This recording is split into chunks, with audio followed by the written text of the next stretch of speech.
भारत को परमाणु शक्ति से संपन्न किया। अब इंडिया अलायंस का कहना है कि हम भारत के परमाणु हथियार नष्ट कर देंगे, दरिया में डुबो देंगे। परमाणु हथियार समाप्त करना, इसकी सोच ये समाप्त करना चाहता है इंडिया अलायंस। ये इनके मैनिफेस्टो में भी नजर आता है।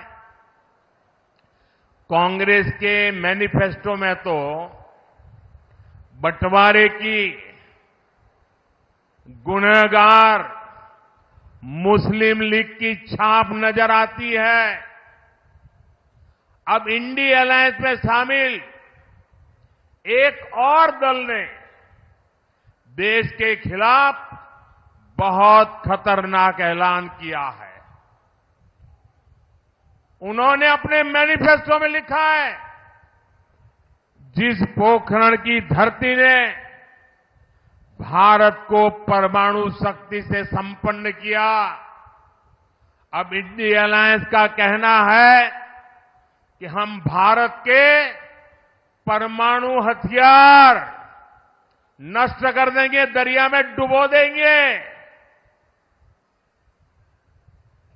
भारत जैसा देश जिसके दोनों तरफ पड़ोसियों के पास परमाणु हथियार हो, क्या उस देश में परमाणु हथियार समाप्त करना, इसकी सोच ये समाप्त करना चाहता है इंडिया अलायंस। क्या परमाणु हथियार समाप्त होने चाहिए? मुझे सबका जवाब चाहिए। क्या परमाणु हथियार समाप्त होने चाहिए? क्या परमाणु हथियार समाप्त होने चाहिए? मैं जरा कांग्रेस को पूछना चाहता हूं, आपके ये साथी, ये आपके इंडिया अलायंस के साथी किसके इशारे पर काम कर रहे हैं? ये कैसा गठबंधन है जो भारत को शक्तिहीन करना चाहता है? साथियों, एससी, एसटी, ओबीसी भाइयों और बहनों के साथ दशकों तक भेदभाव करने वाली कांग्रेस आजकल एक पुरानी रिकॉर्ड बजा रही है।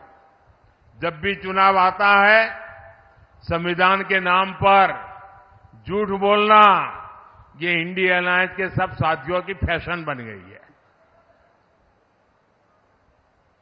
वो कांग्रेस जिसने बाबा साहब के जीते जी उन्हें चुनाव हरवाया, जिसने बाबा साहब को भारत रत्न नहीं मिलने दिया, जो वो कांग्रेस जिसने देश में आपातकाल लगाकर संविधान को खत्म करने की कोशिश की, आज वो मोदी को गाली देने के लिए संविधान के नाम पर झूठ की आड़ ले रही है।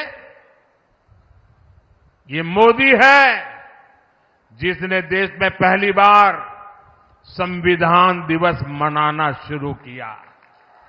ये कांग्रेस वालों ने संविधान दिवस मनाने का विरोध किया था। पार्लियामेंट में भाषण है उनका। क्या बाबा साहब का ये अपमान है कि नहीं है?